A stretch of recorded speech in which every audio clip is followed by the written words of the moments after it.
Hey guys, it's Kevin in my review for Terminator Dark Fate. And what Terminator Dark Fate is essentially about is basically it takes place about, I think, 20 years after the events of T2. Judgment Day has in fact been prevented, but that does not necessarily mean that everything is right. There is a new organization out there, and they have sent a new Terminator to hunt down this girl, Danny. So now Sarah Connor and this new character, Grace, they have to do what they can to try to protect this girl, and that's really all I'm going to say. So Terminator Dark Fate overall, I was very skeptical about this film. On one hand, I thought that this could be the film that really reinvigorates the franchise. You know, you have Arnold coming back, you have Linda Hamilton coming back, James Cameron is at least producing, so he has some say in what's going on in this film. So that had me a little bit more interested. But it also looked like it was going to be very generic. Terminator sequels just really haven't had a good track record and really haven't delivered in the way that they've needed to. But I kept thinking that if there was any Terminator sequel that could have been good, it's this one. The reviews have actually been really good for it. And look, I will say this. The reviews are right in saying that this is definitely the best sequel since T2. But I mean, that's not saying much because all the Terminator sequels really aren't that great at all. It's definitely the most promising, but I don't think that means it's a good movie. It really isn't. There's definitely a lot of things that it doesn't do right, but we're just getting to right now, starting off with the cast. And that's easily one of the best things about this movie. I think most of the cast here does do a really great job. Let's first talk about Linda Hamilton, who, I mean, she's going to be one of the big reasons people go to see this one. It's been a long time since she's acted, but I was very worried that because of the fact she hasn't played this role for a while, she wasn't going to be as into it, but no, she was fantastic here. She got right back into the role. She does a really good job as a Sarah Connor that is a lot more hardened, but also a lot more aware of what's going on. She's still very much a badass. She still is she still is very dead set on protecting this girl and things like that. And I thought overall she was just a lot of fun to watch here. And I really do like what Hamilton did. It kind of makes me wish that she did other films because she still definitely does have it in here. Yes, she's a lot older, but she's still very convincing in this role. And for me, definitely one of the best things about this movie.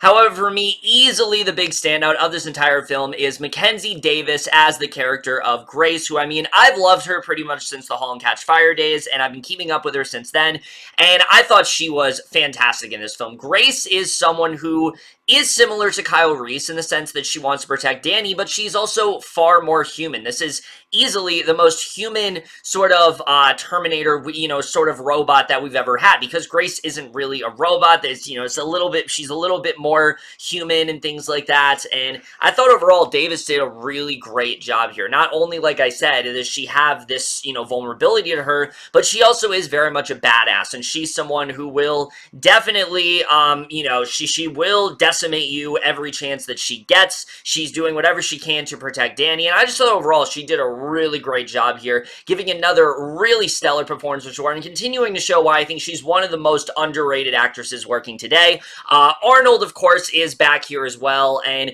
he definitely does do a really good job. Not in the movie as much as you think he is, but he definitely does have some really great one-liners and things like that, and I thought overall he was definitely very entertaining to watch. I really did like Gabriel Luna here as well. I thought he did a really good job as the Rev 9. Natalia Reyes, let's talk about her. I thought she was decent. She was definitely decent in the role. There were a couple times where I thought she was overacting a bit, but I thought overall she did do a pretty good job.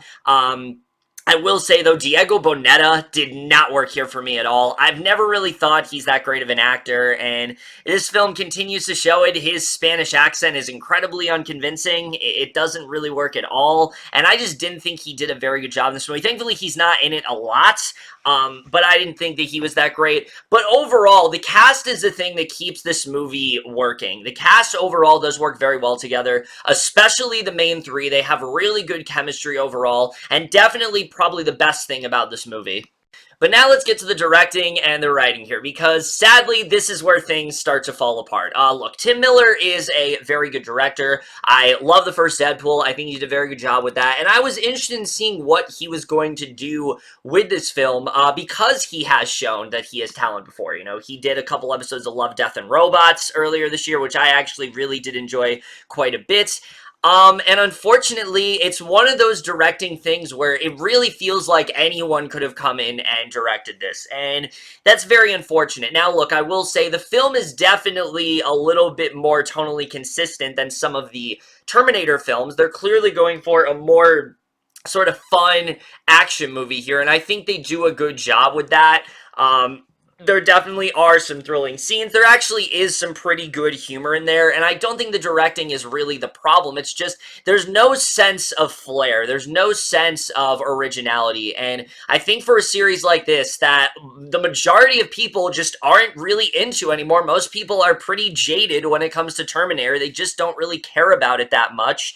I think we needed a more dynamic director. I honestly kind of wish that James Cameron just directed this film again because, you know, he is producer. He got the rights back. Why can't he just direct this film? I don't really understand why that is. You know, I remember hearing when Terminator Genesis was a thing, people kept talking about how, oh, James Cameron's going to get the rights back. He's going to direct it. And he didn't. And I really don't understand why. Because, again, Miller's directing isn't bad. It doesn't really feel like he directed it. And I think it definitely could have been a little bit better if that was the case. The writing is easily, though, the biggest problem with this movie. Now, look, not all of the writing, I think, is bad. I actually do think there are some really good things when it comes to the screenplay here. The character of Grace, for example, I really enjoyed quite a bit here. She's way different than any other, like I said, Terminator type character that we've encountered before because she's not just some manufactured robot. She is sort of half human, half robot. I don't really want to get into why, but she has a past that you really do feel yourself connecting to. It's something that actually is very heartbreaking, and you see the struggle that she's had to endure and why this is so important to her. It's not just her needing to protect Danny. There's a much bigger reason for her needing to do that. And I think they actually did a really good job delving into this character. And I actually really liked what they did with her here. And she, for me, was the best character of this entire film. I honestly would have liked an entire film just based around this character because I actually really did like her here. And same goes for Sarah Connor. I thought they did some really good stuff with her. I've heard a lot of people say that, oh, they did the same thing they did with Luke in Last Jedi. And honestly, I've said before, I am fine with characters going in a much different direction when they're older and changing. You know, it's progression in that way. And yeah, Sarah is a lot different. She's much more of a badass. She is far more dead set at just going after every Terminator that she can.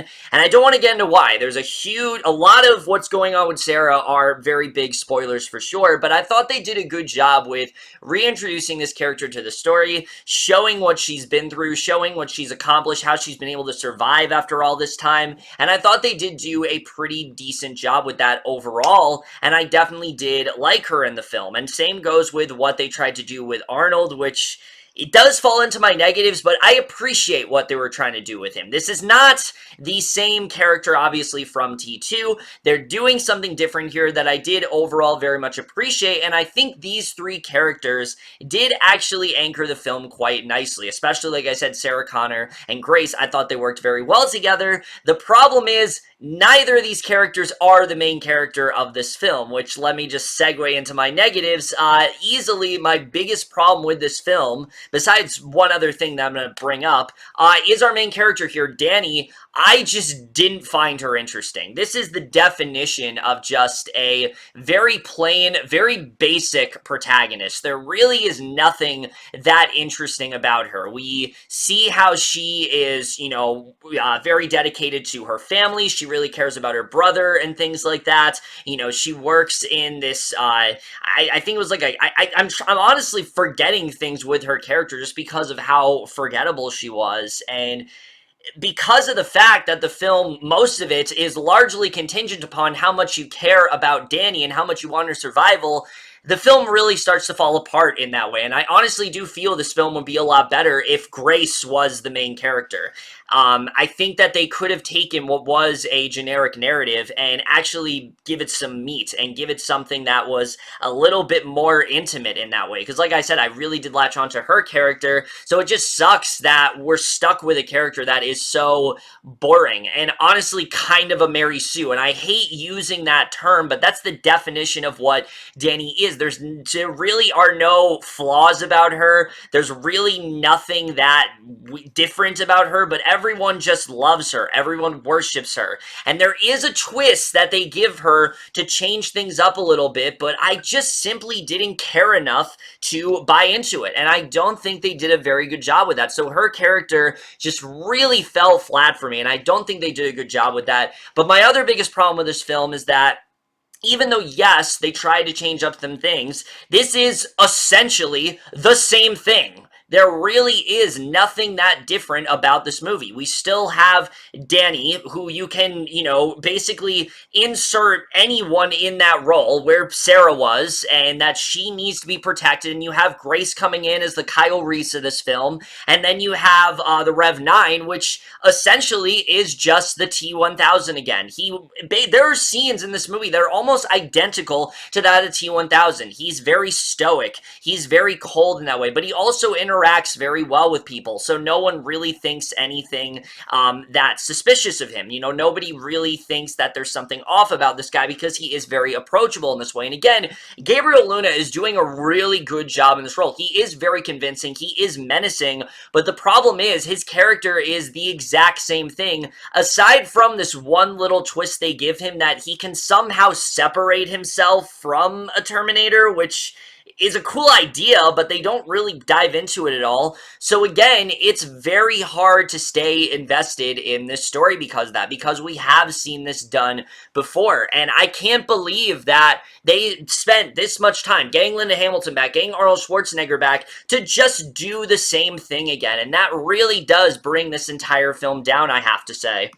There's also an element to this film that I really didn't like at all. It involves Arnold Schwarzenegger's character, who, like I said, I appreciated what they were trying to do with him. I think it's a good idea, but when really thinking about it in hindsight, it really doesn't make a lot of sense. And it kind of messes with some of the rules of what we've set up with Terminators before. I don't want to get into it too much, but what I initially thought was a really interesting idea, and I'm like, okay, I really want to see where this goes.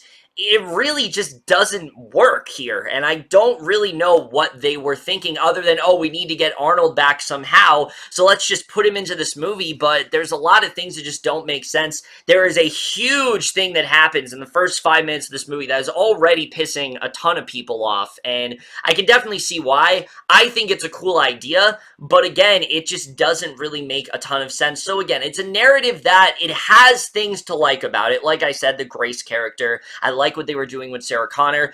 I don't understand why these two needed to clash, though. I thought that was very unnecessary, and they kind of just did that to give the movie some kind of levity, which I will say, there is some comedy that does actually work quite well here, and the film is never boring. It's just our main character I just didn't really care about at all, and the screenplay just isn't really anything that great. The cinematography here really isn't that great. I mean, everything is very overly saturated, very overly lit. The visual effects are really not that good. They're not as bad as some of the ones in Terminator Genesis, for sure, and especially in Terminator Salvation. That's a whole other conversation entirely. Pretty much everything in that movie looks like shit. Here, there's certain things that do. When you have Gabriel Luna, sometimes he does look convincing. There's a really good car chase in the first half of this movie that actually is very riveting and actually did have me on the edge of my seat, and I thought was probably the best action scene of the entire film, and I thought they did a good job with that. But then when he's walking around, especially when he is separated from the Terminator, it looks completely unconvincing. It just looks so unnatural, and it doesn't fit organically into this world in the way that it should, and it just doesn't really work overall. And there's a lot of scenes where the CGI just is a little bit off. It feels like they could have rendered it a little bit better, and I don't know if this film had a very small budget or what was really going on here, but considering, again, they've done this before, it's kind of inexcusable at this point. You kind of just expect to go into a Terminator movie, and the effects are just not going to be very good. That's just kind of something that we've come to know, and that sucks, because I do think that if these effects were good, maybe the film would work a little bit more. Maybe I would be a little bit more into it, but I was constantly taken out because of the effects here, which just really aren't that great at all. They honestly do get worse as it goes on. Again, it's nowhere near as bad as like some of the other Terminator films, but it just isn't very well done. And the cinematography as well. I mean, there are definitely some really good shots, but it just doesn't really stick out all that much. The score I did overall like. I think they did a good job of like implementing the original theme and things like that, and I was overall impressed by that. And the editing, I do think this film definitely does run quite a bit too long. There is a part in the second half that really stretches out too long, and I don't think they did a very good job with that. Also, Arnold Schwarzenegger, again, even though I'm very iffy with what they did with his character, he's really not in this movie that much. He comes in, like, very late into the second act, and there's a certain thing that happens with him, and it could have been really effective. They actually could have done something really interesting, but because of the fact we spend barely any time with this character, I just didn't really care. I like Arnold, obviously, because he's a likable dude, and he's great in this role, and he definitely was making me laugh, and I was, entertained by him, but from a character perspective, I just didn't really care, and I don't think they did a very good job with that, and I also feel they really rushed Danny's character. They give her almost nothing before immediately she's, finds that she's being chased by a Terminator, and that all this shit starts happening to her, and again, it's just not a very riveting story in the way. So again, there's stuff to like here for sure. Like I said, I like the Grace character. I like I like what they did with Sarah Connor. I definitely appreciate that they tried to do some things different, but ultimately, this is the same film, and they're not really doing anything that different, and considering where we are in this franchise, that definitely should not be the case now. They should be trying to go for something different. There has to be a way for them to accomplish something different here, but alas, that's not the case, and so, honestly, I feel like because that, it might just be best to put this franchise to rest, because they've had 4 sequels to try to convince us of their, necessity. They've had 4 sequels to try to justify their existence, and they have failed to show why we needed any of these movies, because they haven't really done anything that different. I mean, Terminator Genesis at least tried, but that still fucked up the timeline and things like that, so either they have royally failed in trying to do something different, or they just do the exact same thing again, and this one really settles for the latter. And I've heard a lot of people say this is the Force Awakens of like the Terminator, series and things like that. And honestly, this film just made me realize that the Force Awakens, people knocking the Force Awakens for being similar to New Hope, isn't very deserving, because that's exactly what this film is. This is basically a copy and paste of the best elements from the first 2, but they're just changing things up so you don't notice. But because the fact there just isn't really a lot to latch onto here, it just doesn't really work. I do think the film would have worked a lot better, though, if it was centered on Grace or on Sarah, but unfortunately, that's not the case here, and what we have is just another really mediocre and forgettable Terminator sequel. It's definitely the most promising of the bunch, but it's one that I just don't really see going much of anywhere, and because that, I am going to give Terminator Dark Fate overall a C+. But over, guys, in my review of Terminator Dark Fate, let me know what you guys saw this movie overall, left your thoughts, and we'll see you guys in my next video, and we'll see you guys for that. Okay, bye.